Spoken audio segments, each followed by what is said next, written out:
समदृष्टि रखिए, समदृष्टि।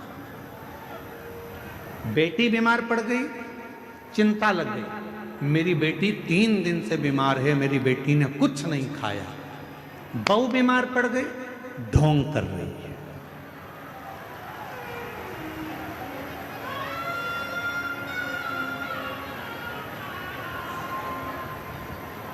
दो बुद्धि नहीं चाहिए,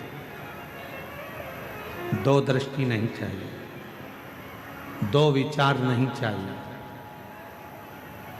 एक मन, एक बुद्धि, एक चित्त, एक विचार, समभाव होना चाहिए। समभाव। जब हमारी जिंदगी में हम समता का भाव रखेंगे, तब हमारे जीवन में देव अधिदेव महादेव कृपा करना प्रारंभ कर देंगे और हमारी जिंदगी को श्रेष्ठ बनाएंगे।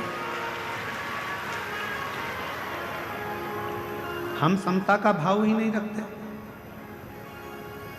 कभी विचार करिए कि मां सती के हृदय में, मां सती आखिर उनके मन में शंकर भगवान के प्रति कितना आदर होगा, शिव जी के प्रति कितना प्रेम होगा, शंकर भगवान के प्रति कितना सम्मान होगा, शिव जी के प्रति कितना आदर होगा, शंकर भगवान के प्रति कितना सत्कार होगा, कि आखिरी में सती मैया का हृदय भूमि पर गिर भी गया तो भी सती माता उस हृदय में शंकर को बसा कर रखी हैं। इसलिए आज भी बैद्यनाथ जी की पवित्र धरा पर मां शक्तिपीठ जिसमें हृदय गिरा है, उस हृदय में शंकर का शिवलिंग आज भी विराजमान, आज भी विराजमान।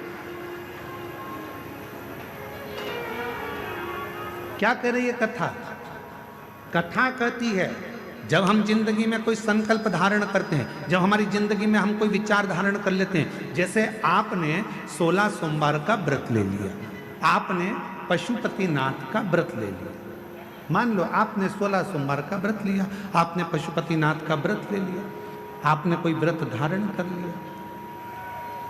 और जब आपने 16 सोमवार का व्रत ले लिया, पशुपति व्रत ले लिया, या आपने कोई शुक्रवार का व्रत ले लिया, सोमवार का व्रत ले लिया, प्रदोष का व्रत ले लिया, तीज का व्रत ले लिया, या आपने चतुर्थी का व्रत ले लिया, कोई भी व्रत आपने धारण कर लिया, और रिद्धि सिद्धि के दाता गजानन तुम्हें सबसे पहले हमारा नमस्कार रे।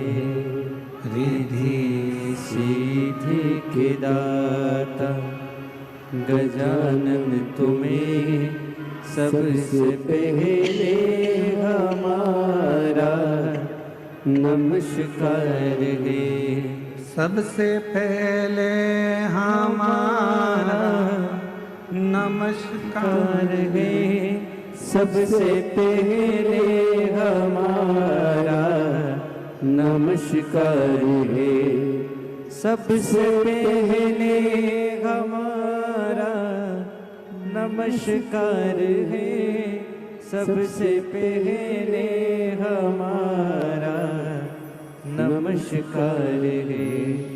रिद्धि सिद्धि के दाता गजानन तुम्हें सबसे पहले हमारा नमस्कार है। मान लो कोई संकल्प आपने लिया, मान लो कोई आपने विचार कर लिया कि मुझे 16 सोमवार का व्रत करना है, मुझे पशुपतिनाथ का व्रत करना है, मुझे मंगलवार का व्रत करना है या सोमवार का व्रत करना है। कितने व्रत करना है? पशुपतिनाथ के कितने व्रत होते हैं? 5। अब मान लो तुमने पशुपतिनाथ का व्रत का संकल्प लिया कि मैं 5 व्रत करूंगी। पहला व्रत कर लिया, दूसरे व्रत में कहीं आपको जाना पड़ गया या रजोधर्म आ गया, रजस्वला हो गए, नहीं कर पाए, कहीं जाना पड़ गया, नहीं कर पाए। तुम्हारे व्रत का टेंशन किसको है? तुमको, कि मेरा व्रत नहीं हुआ। पहला व्रत यदि आपने कर लिया है, उसके बाद के अगर 4 व्रत तुम्हारे रह गए हैं, उसकी चिंता तुम्हें नहीं रहती। जिसका तुमने संकल्प लिया है उस महादेव को तुम्हारी चिंता रहती है कि यह कब पूरे होंगे।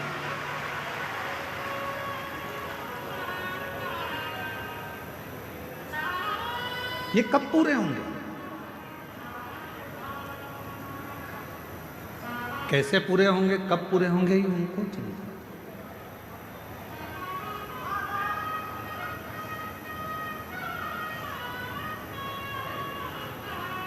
ये व्रत कैसे होंगे, ये उनको चिंता। आपको लगता है कि मेरा सोमवार का व्रत ये वाला छूट गया है, रजोधर्म से हो गई, या कहीं मुझे जाना पड़ गया, ये व्रत रह गया है, कैसे पूरा होगा, उसकी चिंता तुम मत करो। तुम तो देव अधिदेव महादेव पर छोड़ दो। बाबा ने पहला व्रत करवाकर या दूसरा व्रत करवाकर बीच में अगर 1-2 सोमवार निकल गए, कोई कारण से बाबा ने उस व्रत को बीच में रोक दिया है, उसका कोई कारण है। बाबा चाहते हैं तेरे 5 व्रत जैसे ही पूरे हो जाएं, वैसे ही 3 महीने में तेरा काम हो जाए, इसलिए बाबा उसको थोड़ा बीच में गैप करें। इसलिए बाबा ने उसको बीच में थोड़ा थोड़ा रोक रोक कर उन 5 व्रत को करवाए, तब 5 व्रत आए।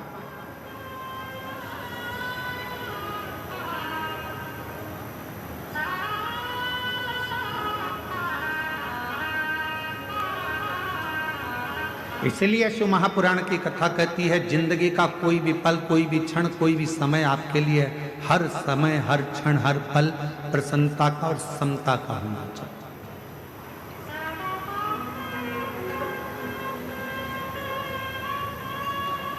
प्रत्येक पल, प्रत्येक घड़ी, प्रत्येक क्षण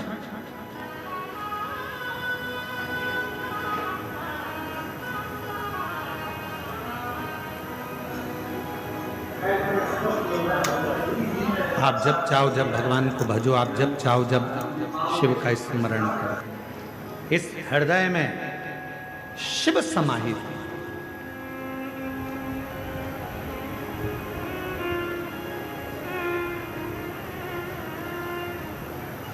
तो कहते हैं ना गंगा बड़ी ना गोदावरी,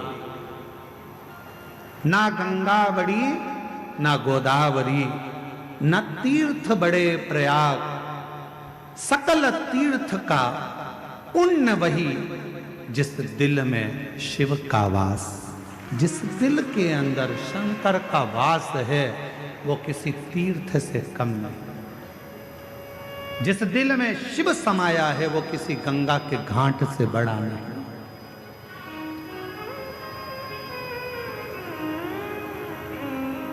सबसे बड़ा तीर्थ कौन सा होता है? आपका हृदय, आपका दिल, आपका मन। बिना किराए के आप 2 मिनट में पहुंच जाते हो और 2 मिनट में वापस आ जाते हो। अभी बैठे बैठे आप लोगों से हम काशी की बात करेंगे तो तुम्हारा दिल काशी पहुंच जाएगा, वापस लौट कर आ जाएगा। पैसा भी नहीं लगा, 1 रुपया नहीं लगा, घर में बैठे बैठे सारे तीर्थ हो जाते हैं। इसलिए शास्त्र कहता है, गंगा बड़ी ना गोदावरी, ना तीर्थ बड़े प्रयाग, सकल तीर्थ का पुण्य वही, जिस दिल में शिव का वास। जिस दिल में शंकर का वास होता है, वो गंगा, कावेरी, गोदावरी, तीर्थ, प्रयाग, सबसे बड़ा वही हृदय हो जाता है।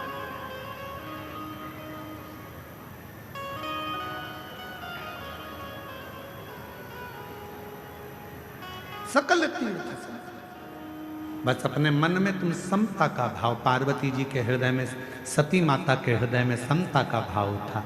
कितना सुंदर संवाद मां सती ने कहा। शिव महापुराण के सती संवाद को यदि आप श्रवण करें, शिव महापुराण के सती संवाद का यदि आप स्मरण करें, शिव महापुराण के सती संवाद को अगर आप सुने तो उसमें वर्णन आता है, माता सती अपने पिता दक्ष प्रजापति से कहती हैं, पिताजी तुमने मुझे जन्म दिया, रति को जन्म दिया, 60 कन्याओं को जन्म दिया। ये मेरी रोहिणी भी बहन है, ये रति भी मेरी बहन है। इतनी बहनें हम एक साथ हैं। आपने सबके पति के लिए सिंहासन दिया है, आपने सबके पति के लिए आदर दिया है, आपने सबके पति के लिए सत्कार किया है, फिर मेरे पति के लिए कोई आसन क्यों नहीं रखा?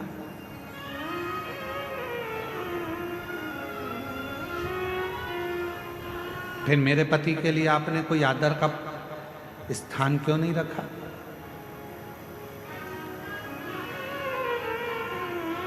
क्या कारण था जो मेरे पति का आप आदर नहीं कर पाए, मेरे पति का सम्मान नहीं कर पाए, मेरे पति का सत्कार नहीं कर पाए?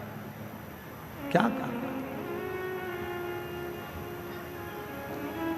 राजा दक्ष प्रजापति कुछ नहीं बोले। एक शब्द राजा दक्ष प्रजापति ने ऐसा कह दिया कि सती मैया ने अपने प्राणों को त्याग दिया। ये प्रसंग हम शिव महापुराण में लेकर नहीं आते, परंतु इस प्रसंग को इसलिए लेकर आए हैं क्योंकि ये जो भूमि है बाबा वैद्यनाथ जी की, ये 51 शक्तिपीठ में से एक शक्तिपीठ है जहाँ माता का हृदय गिरा है। इसलिए इस कथा के प्रसंग को शिव के साथ लेकर आए,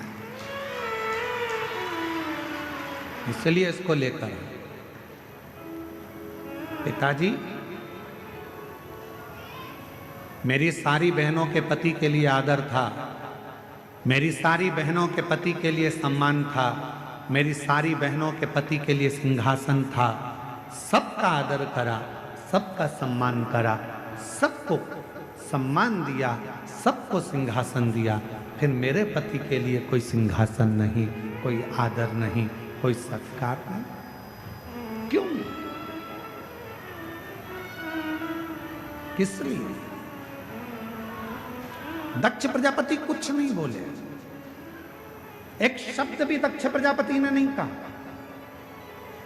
जब माता सती ने क्रोध में आकर कहा, पिताजी तुमने मेरे पति का सम्मान नहीं किया, तब दक्ष प्रजापति को क्रोध आ गया और क्रोध में आकर दक्ष प्रजापति ने कहा, सुन सती, ये तेरा घर नहीं,